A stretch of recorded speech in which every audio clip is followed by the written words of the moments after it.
So this problem says find the interval and radius of convergence. So we have a series from n equaling 0 to infinity of x to the n over n factorial.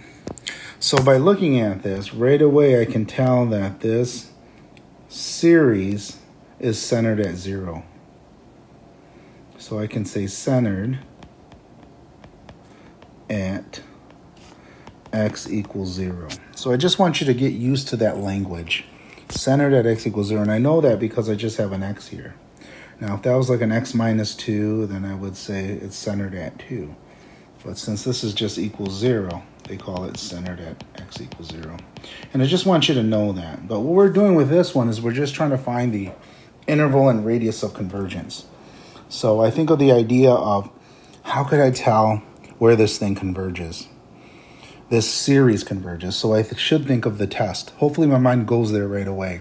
And what I mean by the tests is we have the divergence test, we have the integral test, we have the ratio test, the root test, the alternating series test. And if I forgot any, the comparison test, the limit comparison test, that's all of them. So again, that's what should enter our mind here. But for the most part, I'll tell you this. Most of the time we will use the ratio test. So again, since this is a factorial, we're definitely going to use the ratio test here. So do you guys remember what that was? That was our rho equals, and that was the limit as n goes to infinity of a to the n plus 1 over a to the n. So again, that's our general. Remember, it had to be less than 1. So just kind of go back to those conditions for this ratio test if you're concerned or completely forgot about those. So now, an plus 1 is simply equal to the limit as n goes to infinity of x to the n plus 1 over n plus 1 factorial, and that's all over x to the n over n factorial. So now what I'm going to do here is just simplify this algebraically. So this is the limit as n goes to infinity of, and I'm going to just write it out this way, x to the n times x, because remember I just add my exponents when I'm multiplying. Okay, and then on the bottom I'm going to have n plus 1 and then n factorial. I'm just splitting these things because I know a bunch of stuff is going to cancel. So right away I just do that right away. Then I don't have to think about it later. And then I see here that these n factorials cancel. X to the n's cancel. And this is just understanding power rules, which is very handy for these. So then I'm going to get x on the top, and then on the bottom I'm going to get n plus 1. So now, since x isn't what I'm taking to infinity here, I can simply pull it out. So I can say x limit, because it's just like a constant, as n goes to infinity of 1 over n plus 1. And we all know 1 over n plus 1 goes to 0, which this tells us I end up with x times 0, which equals 0.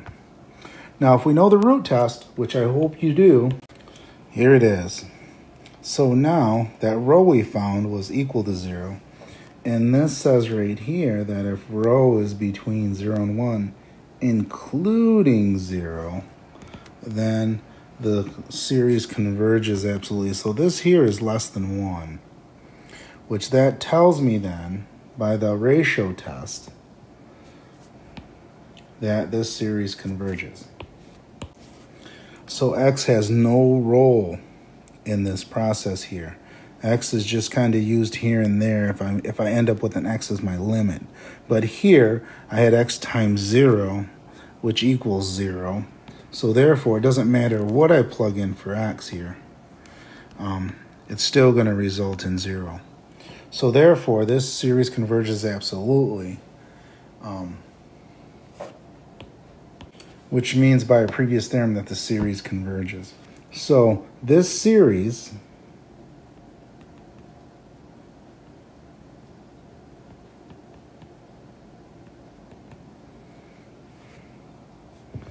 it converges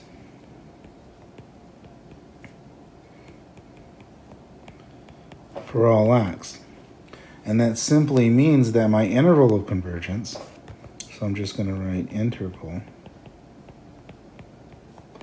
of convergence. Hold on, before I get to talk about the interval of convergence, I have to address one thing here. Okay, I said it converges for all x, and I must say by the ratio test. So I have to specify that here. If I don't talk about the ratio test here, that's what I actually used. And if I don't say by the ratio test, then I didn't do all I should do and I should get it wrong.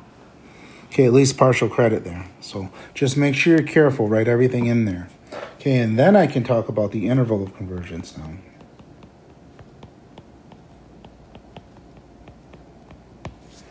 And for the interval of convergence is negative infinity to positive infinity, because remember, it's for all x. And then the radius of convergence